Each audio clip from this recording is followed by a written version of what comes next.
Hey guys, welcome back to a new video. Today's video is going to be a bit more of a talky video. We're going to be going over the 5k that I did on Friday night. So a nice little race recap, race review sort of thing. I'm going to be talking a bit about the race, what happened, interesting things about the race, anything that I maybe do differently in the future.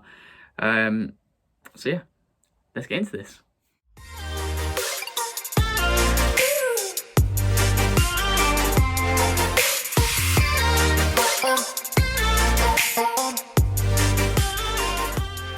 So guys, the first thing I'm going to talk about is the shoes. So I am so glad that I decided to go with the old trusty Vaporfly Next Percent 2s. I think that was the right choice. Definitely got that right on the day. And they were impeccable. As always, never anything wrong with them. Can't fault them at all. But the thing that I really want to discuss is the street flies. I saw one person in the street flies out of about 400 fast runners. I wasn't paying massive attention to what people had on their feet, but it was just vapor flies everywhere. I saw a few Takumi Sen 8s, so 4 or 5 Takumi Sen 8s, but absolutely, well, not none. I saw one, and these were on Ben Park's feet, so I think he was maybe wearing them more from a kind of a YouTuber point of view, like a new shoe, let's review it for a fast 5k sort of thing.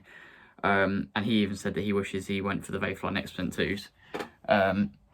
So yeah, that really surprised me, to be honest. I really expect to see more people in these, even if they weren't the right shoe to use. I just thought people would have given them their first run out. But no, I will definitely be sticking with the Vaporfly for all of my races, really. I don't think there's any distance that I would change. Maybe if I decided to start doing half marathons, which I'm not going to, I might try the Alpha Flies. But no, the Vaporflies are just, they're the trusty shoe, aren't they? You can always rely on them. So we'll start off at the start, makes sense. The start was ridiculous. Everyone was crowded. I wasn't like nervous about it, I wouldn't say. It was just a bit kind of apprehensive about what's everyone going to do once it starts, because also the start funnel was so small, and you've got 102 people in my race, I think. So 102 people all trying to get off up to their pace like quickly and accelerate. So there wasn't really that much room at the start, because everyone has to go over the mats with your chip time. So yeah, it was definitely interesting. But I decided to go on the outside of the group, partly because my parents were watching on that side, so they'd be able to see me, but also so I was kind of out of trouble. If someone went over, I could then just run onto the grass slightly and get out of trouble pretty quickly. So that was the aim with that. But it starts on a straight. I'd say that the course is a bit of kind of, it's like a massive semicircle. You've got one long straight and then one long like shallow bend. So yeah, so you start on the straight. I don't know what my splits were, because the GPS was bonkers on the straight, because the straight is just completely covered with trees. So the GPS went all over the place. So I haven't really got a clue about my splits. I think it's fairly even, maybe with a pickup in the last K, but no. So after about 1k, so that's just past the end of the straight, it's a really, really long straight, so it's about 800 meters. A group started to form, so you had like a front group and then like a back group, and I was at the front of the second group. So I had to put in a short spurt to catch up with the front group, because I didn't want to kind of be left stranded in no man's land if I needed to pick it up. So I managed to hold on to the front group, and yeah, the long bend went really quickly. It's because there's so many people on that bend, kind of cheering you on, shouting different names. So half the time you're kind of thinking, did they call my name? You're going, someone's going, oh, well done, Jake, well done, Ben.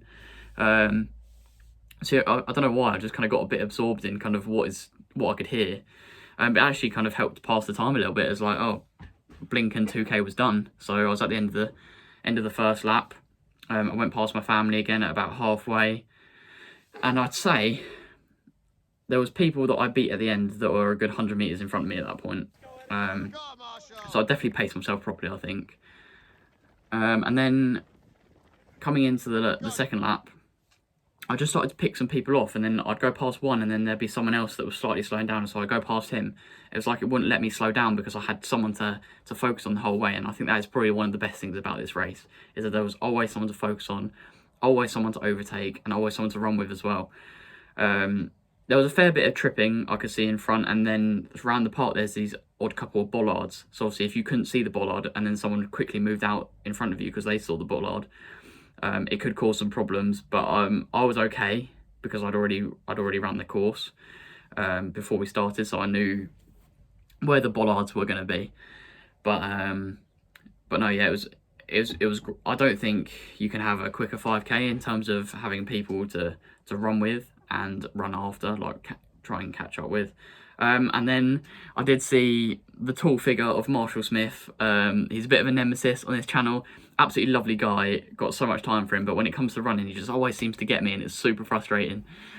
But I just saw this tall figure with the Ashford vest on, with about 2K to go, and at the end of the first lap, so after about 2K, he was quite a way in front of me. So I just thought, oh, he's having a great race. I won't beat Marshall today, but I'll still run my own race. And then with about 2K to go, 2K, 1.5K to go, I just saw this tall, lanky figure of Marshall Smith starting to come back to me. So I was just digging in. I thought even if I can't beat him, I'll be close to him. And then with about 500 metres to go, I was about 5 metres behind him, and that was enough for me. I was within kind of danger zone, like you're in that attack zone. I'm close enough that I can use his slipstream, go straight past him, and then hopefully hold on for the finish, which is what I did in the end. I finished really strong. I don't know what the splits were for that final K, but if I had to judge it, I'd probably say it was like a 250, and then all the others were probably like 257s. 258, something like that. So no, it was definitely a pick up in that last K, I think, because I really put my foot down as much as I can anyway. I don't really have like much of a top speed compared to some of these 800, 1500 meter guys.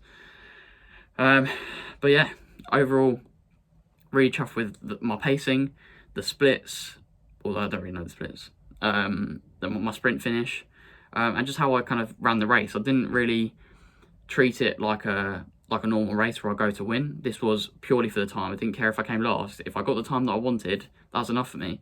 So I think actually I overall came 65th, 66th, something like that. And when people have asked me where I came, it's because I don't think they understand what I'm going for there. But yeah, so I think I came 65th, 66th, something like that. And that just shows you the stacked field that I was in. I was only 16 seconds behind the leader, which means that 65 people were in between me and the leader, and that just shows you how much carnage there is over the finish line, sorry, with 65 people all finishing within that kind of 10-second area.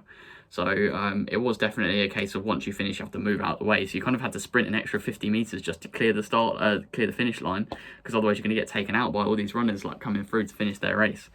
So so leading up to this race, I had tried something different. So I started trying to have a bit more beetroot in my life, because apparently it's a massive superfood. Some of the elite runners use beetroot quite often. And I also bought a couple of beetroot shots. You can just get them from your local running shop, I imagine. It's literally just beetroot juice and lemon juice as far as I'm aware, but beetroot's got lots of nitrates in, which is good for your muscles and the oxygen delivery, apparently.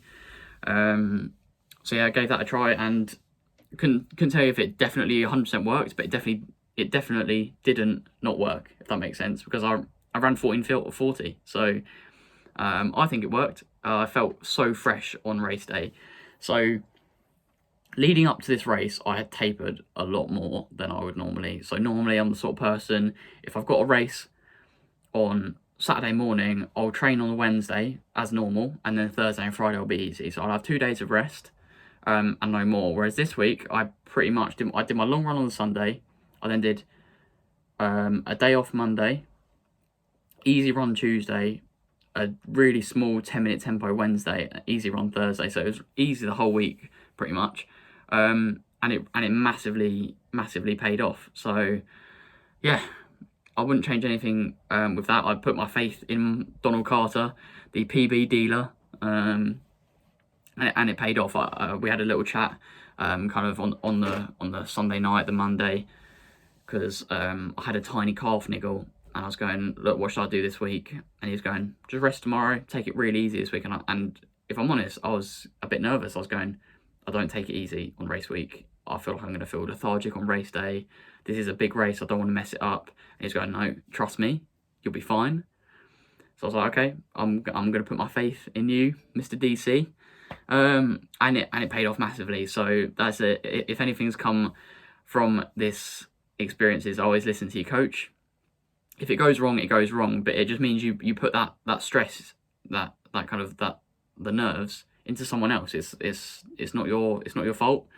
I've put all the hard work in, and I'm just following advice, and it definitely paid off. And I'm definitely going to be listening to Mr. DC in the future. So thank you, Donald, for your strong advice. I listened, and it paid off. So would there be anything that I would change going into another 5K next week? Absolutely not. The exact same.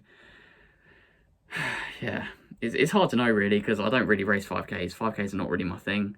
If I do 5K, it tends to be on the tracks. It's a bit different. But I would say that this road course is quicker than a track. I think so. I don't think I would have run 14:40 around a track. But who knows? Maybe we'll see. When I do a track 5K in April, May, June time, we'll find out, I guess. So yeah, I think that's everything that I wanted to say about this race. So thank you guys for tuning in.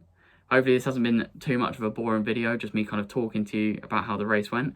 I will be making a kind of 5K top tips and tricks sort of video, so stay tuned for that. So if you're looking to kind of take a minute, 2 minutes off your 5K and you want to learn some new tricks that maybe you haven't heard about before, then definitely stay tuned for that video. Hopefully it'll be helpful. And yeah, I wish you all the best with your running. Thanks for tuning in. Please like, subscribe, share with your running buddies. It's free for you and it means a lot to me. And I'll catch you in the next one. Let's keep this PB streak going.